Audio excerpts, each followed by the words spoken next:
Listen, you need to forget everything that you thought you knew about the future of America, because what we're witnessing is the total collapse of an empire. And I want to talk about it in this video, but also discuss some of your options, because the American exodus is happening in real time. You have Americans going to the Middle East, to Africa, to Europe, to Australia, to New Zealand, to Mexico. Americans are fleeing in record numbers, black, white, and everything in between. Even Korean Americans are going back to Korea. And so let's talk about this new American Exodus 2.0. In case you didn't know, across the board, a quiet migration is taking place.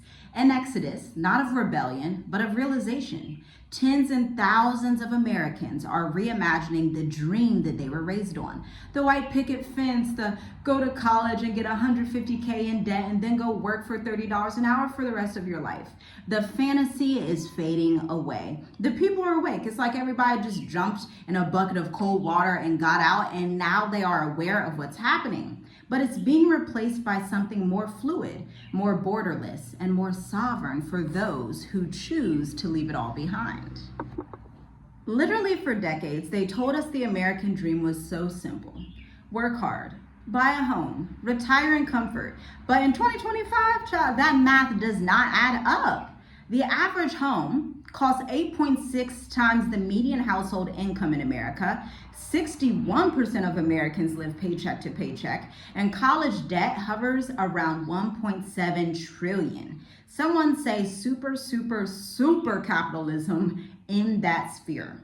Healthcare premiums also outpace wage growth by more than 2 to 1. And so the pursuit of stability has basically turned into a cycle of survival and stress. Many aren't chasing success anymore. They're chasing relief. They just want to live. Now, folks would have you thinking, oh, everybody's staying in America, everything's fine. But let's look at the data here, okay? According to the IRS data, over 9 million Americans now live abroad, the highest in recorded history, like since 1776, since the inception of America, okay? Since then, there has never been a time in recorded history where more Americans fled the US to live abroad. In fact, if you are one of those people, it doesn't matter where you are in the world, just drop your location and let the people know how it's going. Even if you've been out for 20 years, 5 years, 15 years, 3 years, it doesn't matter, just chime in down below, because I don't think people are truly seeing how big this movement is of people literally fleeing America. And you know, when I left America with my husband and my family back in 2020, it seemed like it was more of like an African American, Black American thing. But child, since 2023, it's been all Americans, white Americans, Korean Americans. Every American is like, oh no, we got to go. This ain't gonna work. We cannot live here with our children. They are packing up their children the way they would pack up a suitcase. And they're like, look, we're gonna homeschool elsewhere. We're gonna be out there in Asia. We're gonna be in Tanzania. We're gonna be in Thailand. We're gonna be in Ghana. We're gonna be here. We're gonna be there. They are leaving America behind. And let's be real, they're not running away. These people are opting out of broken, out of stress, out of burnout, possibly saving their lives and elongating their lives, because let's not play around like heart disease isn't the #1 leading cause of death in America. They want to get out of the illusion that freedom only exists in US borders. And this is why the shift is so much deeper than travel. This isn't wanderlust, it's a socioeconomic correction. Global migration used to be one-sided, people moving to America, but now skilled Americans, professionals, digital citizens are moving from America. And there's never been a better time in history. I mean, these digital nomad visas they have out here in various countries, they, to me, are my favorite thing unless you're a retiree. Like, get your digital nomad visa and live your best life wherever you would like to be, okay? They can invest in digital governance, renewable energy, and low corruption growth. In fact, Mauritius offers a 10-year self-employment permit. Thailand has a Destination Thailand digital nomad visa that invites long-stay investors. And Mexico welcomes expat families without forcing them into endless red tape. And the irony is the same globalization that once made America so rich and so famous is now enabling her citizens to build their life elsewhere. You know, when we're talking to our members and our clients in the Mature Adult Intensive, we typically hear things like this. I realized my 401k would not outlive inflation. And look at the stock market. If your 401k is based on retail stocks, it took a big hit this year. A single mom shares, I wanted my kids to know peace before privilege. And a founder admits taxes weren't even the problem. The atmosphere was. The new American dream is not about accumulation, but it's about alignment, peace, and actually living life as a human.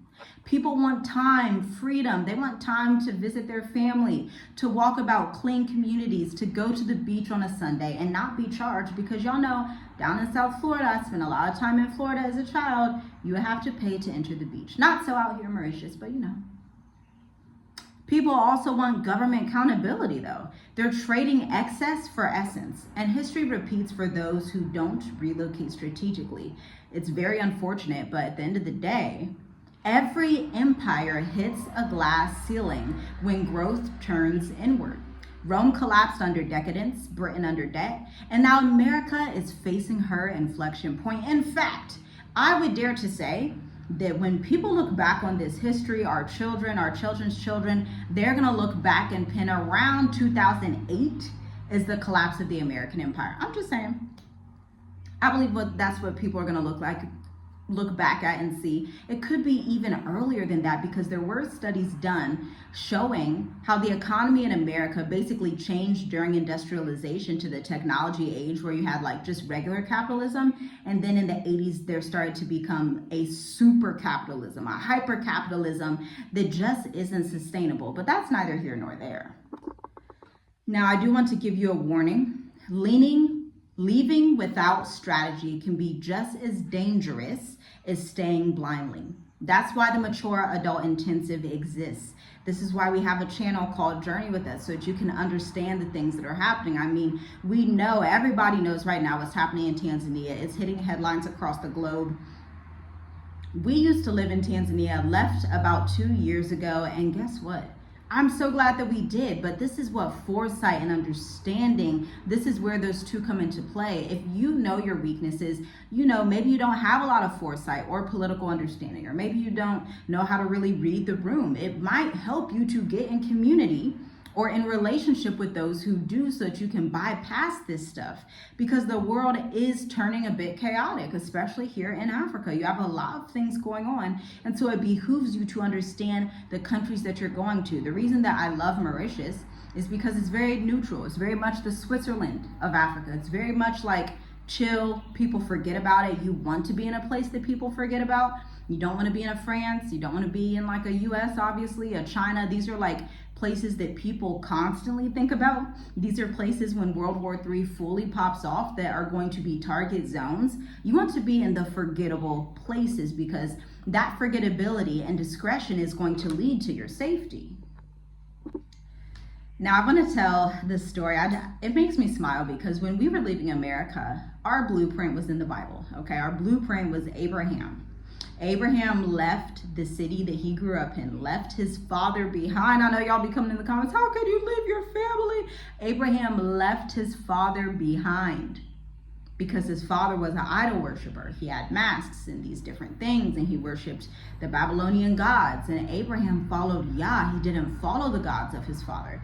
And so Yah told Abraham in a dream and said, get up, get out of the country that you are in, and go to a place I'll show you. I think the most beautiful thing about that is Yahuwah says, go to a place that I will show you. Meaning, he didn't have the full GPS instructions. He didn't have this phone right here to tell him, okay, this is where you're going to end up in 6 months. And then in 5 years, you're going to be here. Then 3 years, he said, get up, go to a place that I'm going to show you. As a traveler, you have to get used to the fact that the Most High is not going to give you the full blueprint right when you want it. Be comfortable with that. That's faith. It's faith and putting your works with your faith to understand you're never going to know everything. You're never going to perfectly plan everything. And that's just biblical principle. Even Proverbs says you may plan your way, but Yah orders your steps. Just come to that understanding. And then you can also consider when the Israelites left Egypt. Movement has always marked transition for his people. Every single generation faces a moment where comfort and calling collide together. The global shift that's happening right now is that moment. We are witnessing the rise of the intentional migrant, the individual who refuses to inherit fear, capitalism, and debauchery as part of their legacy. And I often say to clients, the new passport isn't paper, it's your perspective. Your location right now can either limit you or grow your destiny and liberate it. So you're thinking, great, what comes next? Well, by 2026, several quiet policy changes are expected to happen. Digital travel authorizations, more strict financial system checks, reporting for US citizens abroad, and deeper ties between your bank and your data as a human. These will make strategic timing essential, not just a nice to have, for American expats who are going abroad and considering dual residency. But here is the beautiful paradox. The earlier you plan, the freer you remain. Freedom has always belonged to the prepared. The Bible backs it up as well, okay? Freedom has always belonged to the prepared. The American dream is not dead, but it is decentralized. It now lives in the hearts of those willing to redefine it and to seek greener pastures elsewhere. Because at the end of the day, at the end of your life, I'm pretty sure, I know 110%, you're not going to look back on your life and say, man, I wish I didn't travel to Mexico. Oh gosh, I wish I never traveled to visit Tanzania or Kenya. I wish I just would have never traveled to Botswana and Ghana. Gosh, I wish I just never would have traveled at all. No, you're going to look back and say, I wish I did a little bit more traveling. I wish I had a little bit more faith. I wish I had a little bit more trust in myself and my creator. Those are the things that you're going to be thinking towards the end of your life. Whether you're a retiree exploring international living or a professional mapping your global business footprint, this is your reminder. You do not have to wait for permission to live differently. Shalom, shalom. I'll see you in the next video.